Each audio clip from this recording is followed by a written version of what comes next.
Major Frederick Benteen played a critical role in the Battle of the Little Bighorn. Though he wasn't directly involved in the famous last stand of Lieutenant Colonel George Custer. While Custer advanced into unknown territory, Benteen's decisions on Reno Hill helped hold the line between survival and disaster for the 7th Cavalry. Benteen's orders were clear: scout the western flank and provide support if necessary. However, as he and his men rode through the rough terrain, the sounds of battle carried on the wind, signaling that time was running short. Unbeknownst to Benteen, the chaos ahead would soon demand more from him than he could have anticipated. By the time Benteen reached the confluence of No Name Creek and Reno Creek, it was 1:50 p.m. on June 25, 1876. He had covered 7 miles since separating from the main force. The unforgiving terrain and the relentless sun slowed their progress. While Benteen's primary mission was to scout the western flank, it was soon clear that this mission would intersect with the reality of an escalating battle. As Benteen's men rode through the ridges and rocky outcrops, the heat began to take its toll on both the horses and the soldiers. Dust kicked up by the horses filled the air, reducing visibility. The harsh terrain served as a constant reminder of how far they were from any safe position. Although Benteen remained focused on his orders, the sense of urgency mounted. The divide between his battalion and Custer's force wasn't just geographical. Communication had been completely severed, leaving him with no information about Custer's or Major Marcus Reno's situation. The latter already engaged with Lakota Sioux and Northern Cheyenne warriors, while Benteen's scouts, including Sergeant Knipe, had relayed some information. It was insufficient to grasp the full scope of the unfolding situation. Benteen knew that Knipe had been sent back with a message, though whether it had been delivered was uncertain. The vast expanse of land created a fragmented battlefield, with various detachments of the 7th Cavalry scattered over miles of rugged terrain. Benteen noticed the pack train carrying essential supplies moving up a creek to his right, nearly a mile away. But his concern wasn't with the pack train. To his left, the distant sounds of gunfire and rising smoke indicated where the real action was taking place. He made a crucial decision to turn left, guiding his men toward the battle. After a short distance, Benteen's column encountered a swamp, which forced them to pause. The men took the opportunity to water their horses, a decision that would later be scrutinized by historians. Some accounts suggest the stop lasted around 14 minutes, while others argue it was longer, costing them valuable time. As the horses drank, the men exchanged quiet words, aware that they were on the cusp of a major conflict. Captain Thomas Weir, one of Benteen's subordinates, grew restless during this pause. Known for his impatience and eagerness to act quickly, Weir became frustrated with the delay, convinced that the battle was closer than they thought. He pushed ahead, disregarding the fact that they were still some distance away from the main action. At 2:08 p.m., Benteen's battalion resumed their march, moving faster toward Reno Hill. By this point, the sounds of battle were unmistakable. Gunfire echoed across the valley, and the smoke rising from the battlefield indicated that fighting was already in full swing. Benteen knew that scouting was no longer the priority. The battle had begun, and his men needed to engage to make a difference. Benteen's timely decisions on Reno Hill would ultimately prove pivotal.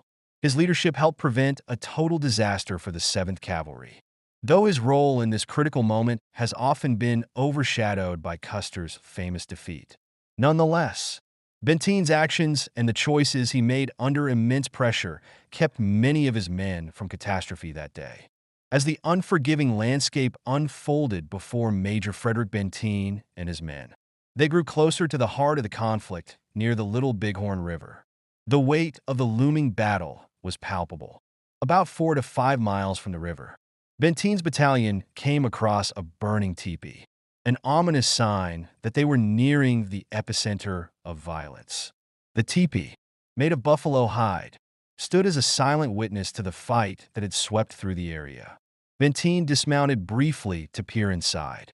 What he found was chilling: the body of a dead Native American, a stark reminder of the brutality they were approaching. Benteen remounted and urged his men forward. The situation became more urgent just 4 minutes later when they encountered Sergeant John Martin, who had returned from the battlefield. Martin provided a brief and grim report of the situation ahead, but it did nothing to reduce Benteen's sense of urgency.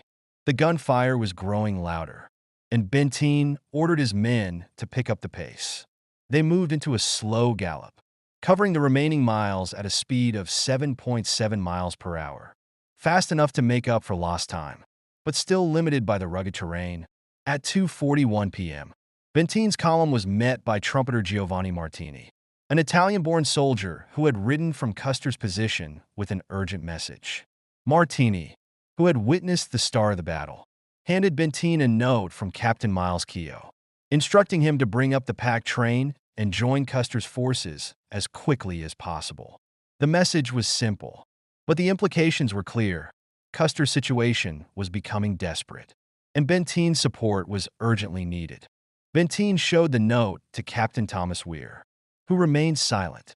Without hesitation, Benteen tucked the note into his shirt and urged his men forward. Time was running out, and every second mattered now. The column's pace quickened as they descended into the valley, dust rising behind them as they raced toward Reno Hill. By 2:48 p.m., Benteen's battalion reached the Little Bighorn River. The sight before them was foreboding. Smoke and dust clouds filled the air, and in the distance, silhouettes of Native American warriors moved across the landscape. Somewhere ahead, Custer's men were locked in combat, but the sheer number of warriors suggested the situation was far worse than expected. Benteen's column crossed the river and began climbing the hillside. Above them were the bluffs where Major Marcus Reno's men were already retreating. At 2:57 p.m., Benteen's battalion neared the slopes of Reno Hill. The smoke and sporadic gunfire indicated the aftermath of an earlier battle.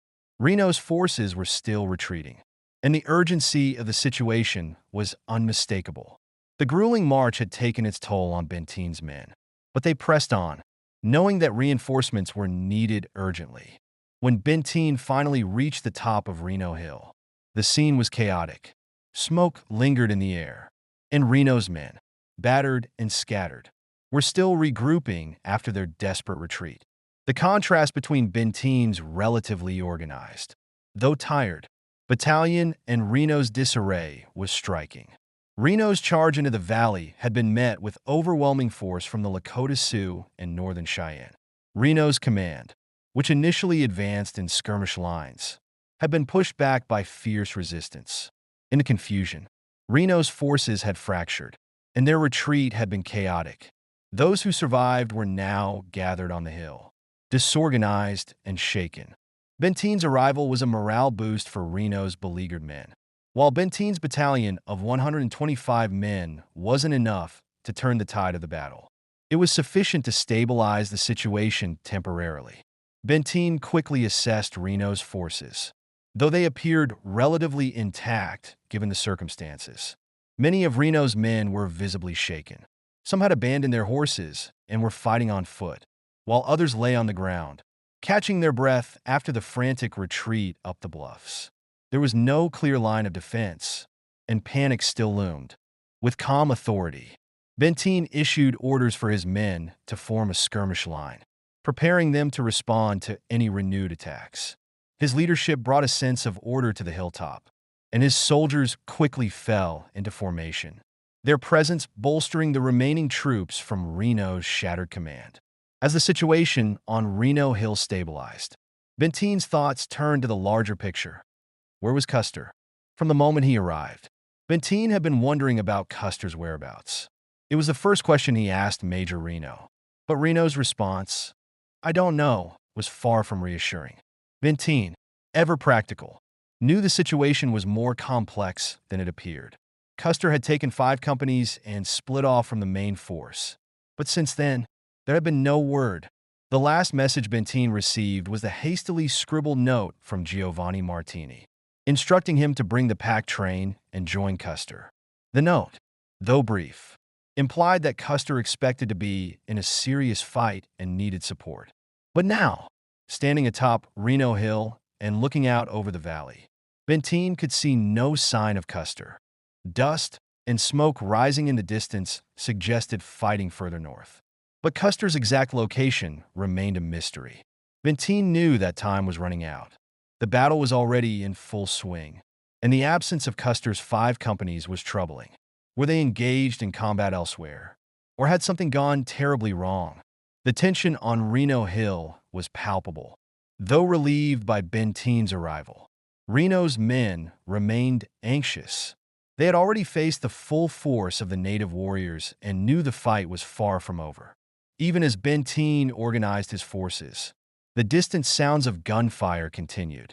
Major Frederick Benteen, despite the dire circumstances at the Battle of the Little Bighorn, remained calm and level-headed. As was his reputation, he knew that the key to survival was keeping his men organized and prepared for any eventuality. Quickly assessing the terrain, Benteen identified the best defensive positions available on the hilltop. Though exposed, the high ground offered a significant tactical advantage if the native forces launched another attack.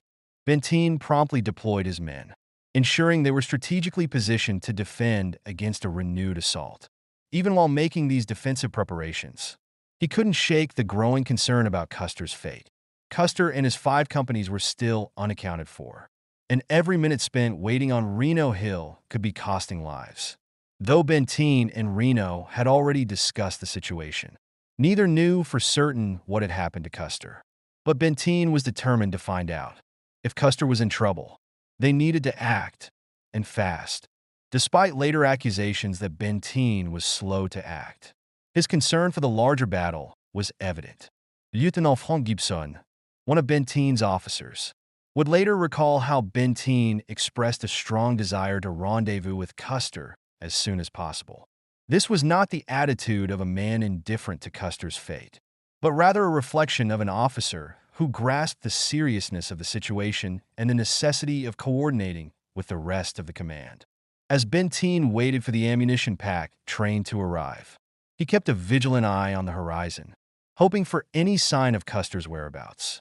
The distant smoke and dust rising from the bluffs were vague clues, but nothing definitive. The vast, rugged landscape only added to the uncertainty. The only thing Benteen knew for certain was that time was running out. Meanwhile, the Native American warriors had not retreated. They remained in the valley, regrouping for another attack. Reno's men, still recovering from their chaotic retreat, were disorganized and demoralized. Some had been separated from their units, and many were scattered across the valley, with some wounded soldiers still unaccounted for. A few stragglers had made it back to the hill, but the fate of others remained unknown.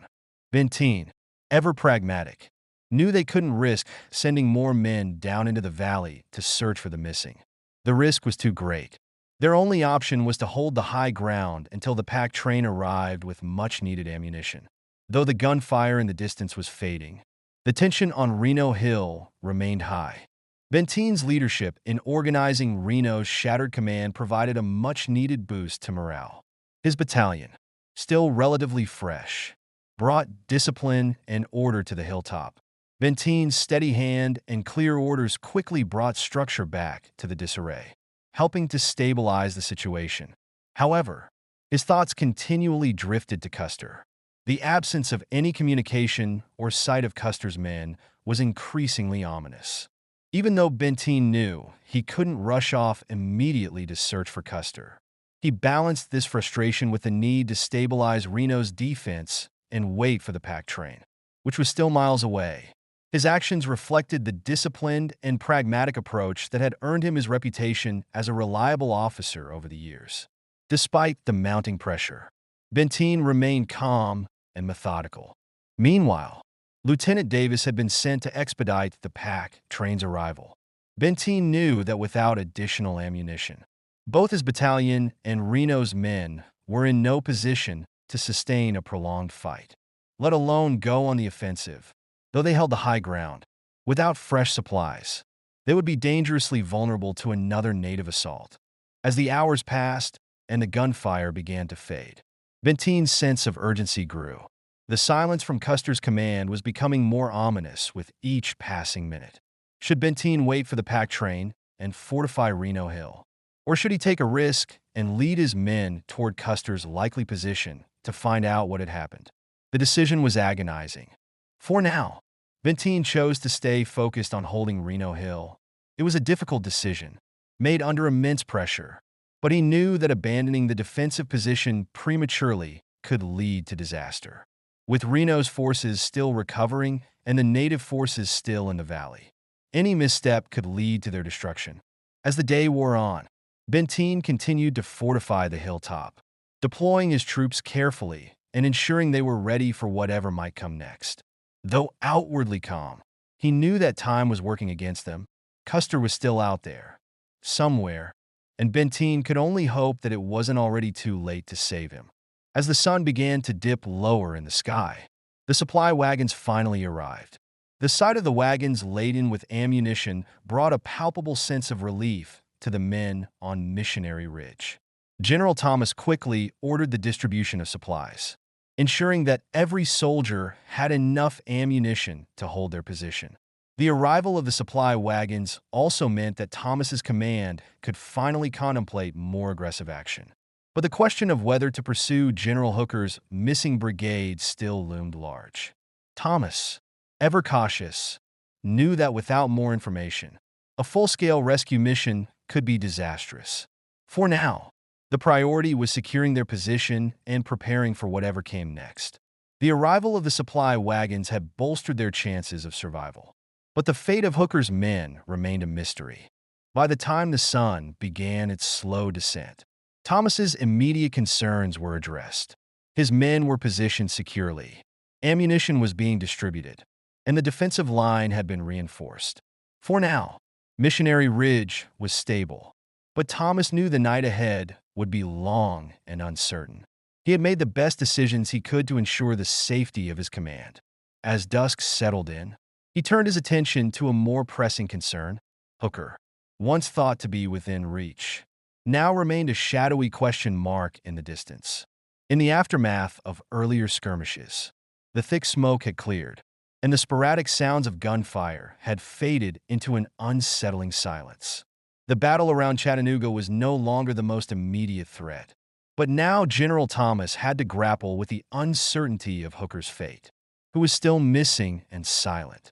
Thomas's thoughts drifted from the secured hilltop defenses to the distant slopes where Hooker had last been seen, heading into the unknown. By this time, Captain Henry McCook had returned to Missionary Ridge. His attempt to find Hooker had been cut short by the sight of hundreds of Confederate soldiers moving through the valley. What McCook had seen disturbed him deeply. He had hoped to find Hooker's command holding out, perhaps in need of reinforcement. But the sheer number of Confederate forces confirmed his worst fears.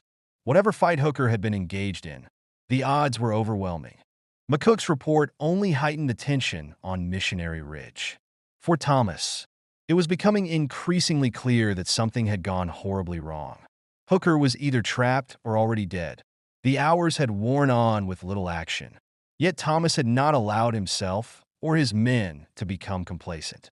He had deployed his forces around Missionary Ridge, fortifying positions, organizing skirmish lines, and ensuring that every man was ready for a possible assault. The arrival of the ammunition wagons had lifted the soldiers' spirits, but the uncertainty of Hooker's fate cast a long shadow over the command. Thomas faced a dilemma. Should he lead his division in search of Hooker, risking an encounter with an overwhelming enemy force? Or should he remain on Missionary Ridge, where his defensive position offered some protection and a chance to regroup? As dusk settled over the battlefield, the men on Missionary Ridge grew restless. The anxiety of not knowing Hooker's fate gnawed at them. Some soldiers, eager to act, suggested that they move out in force to search for him. But Thomas remained cautious. Without reliable intelligence, rushing headlong into the valley could lead to disaster. The Confederate forces had proven their strength, and Thomas knew that any movement outside the safety of the ridge could provoke another large-scale engagement. Despite this, Thomas couldn't shake his sense of responsibility for Hooker's missing troops. He had received a note earlier in the day urging him to bring up the supply train and support Hooker. Now, as nightfall approached, that call for help weighed heavily on him. Lieutenant George Gibson, who had been with Thomas throughout the battle, later recalled that Thomas repeatedly expressed concern for Hooker's fate, stating that they should try to make contact with him as soon as possible. Thomas's detractors, who would later criticize him for failing to act quickly enough, misunderstood the complexity of the situation. His hesitation was not born of indifference, but of a deep understanding of the tactical realities he faced. At around 7 p.m., with the light fading and no further sign of the enemy, Thomas made the decision to send out scouts to investigate Hooker's last known position. These scouts, carefully chosen from among the most experienced men in the command, were tasked with finding any trace of Hooker's forces without engaging the enemy. Their orders were simple: gather information and report back.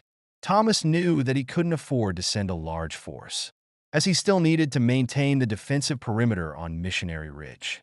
Yet he hoped that the scouts might provide the intelligence needed to mount a rescue, or at the very least, confirm what had happened to Hooker.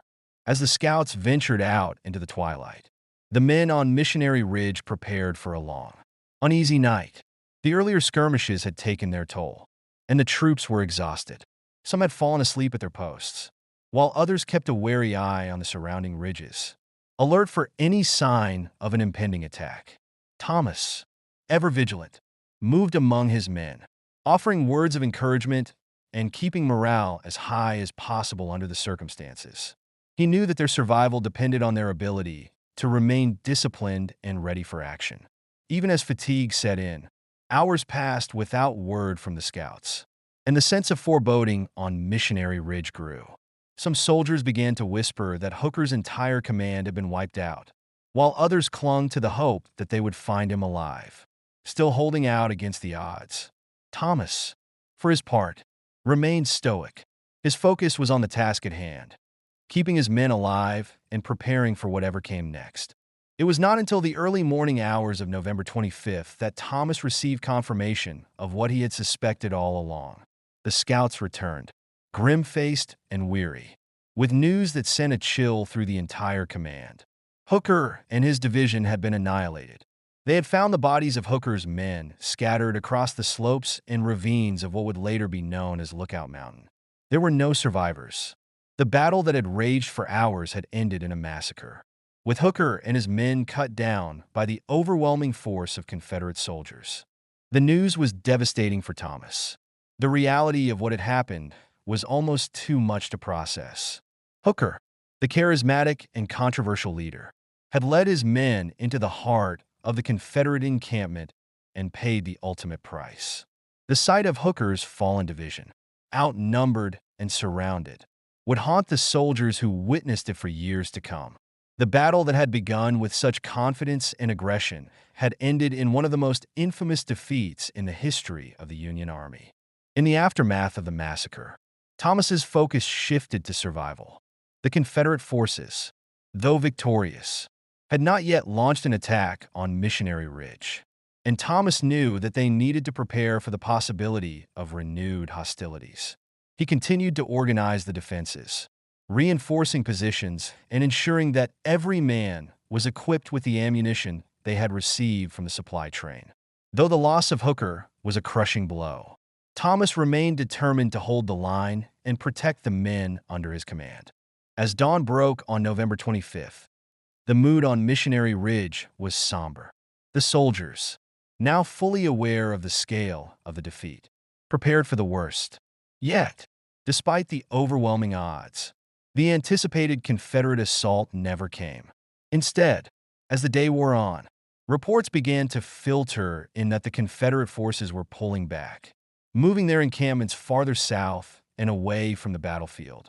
The battle was over, and the Confederate forces, having achieved a decisive victory, had no reason to press further. Thomas's leadership in the aftermath of the battle was crucial in ensuring the survival of his command. Though questions would later be raised about his actions during the battle, particularly whether he could have done more to save Hooker, there was no doubt that his steady hand had prevented a complete collapse of his forces. By holding Missionary Ridge, Thomas had protected the remnants of his forces and prevented an even greater catastrophe.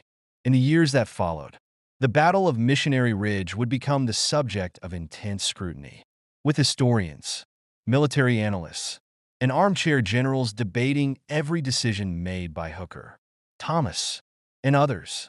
Thomas, in particular, would face criticism from some quarters for not acting more quickly to find Hooker. But those who had been on Missionary Ridge that day knew the truth. Thomas had made the best decisions he could with the information available to him. His cautious, methodical approach had saved lives, even if it could not save Hooker. As the remnants of his regiment began their retreat from the battlefield, Thomas took one last look at the slopes where Hooker had made his final stand. The echoes of that fight would stay with him for the rest of his life, a reminder of the terrible cost of overconfidence and the unpredictability of war. Thomas had come to Missionary Ridge with a mission, but he left it with the weight of history on his shoulders. The Battle of Missionary Ridge was over, but the questions it raised about leadership, strategy, and the fate of the Union would linger for generations. And for Thomas, the legacy of that day would remain intertwined with the memory of a battle that had shaped the course of his life and the history of the United States.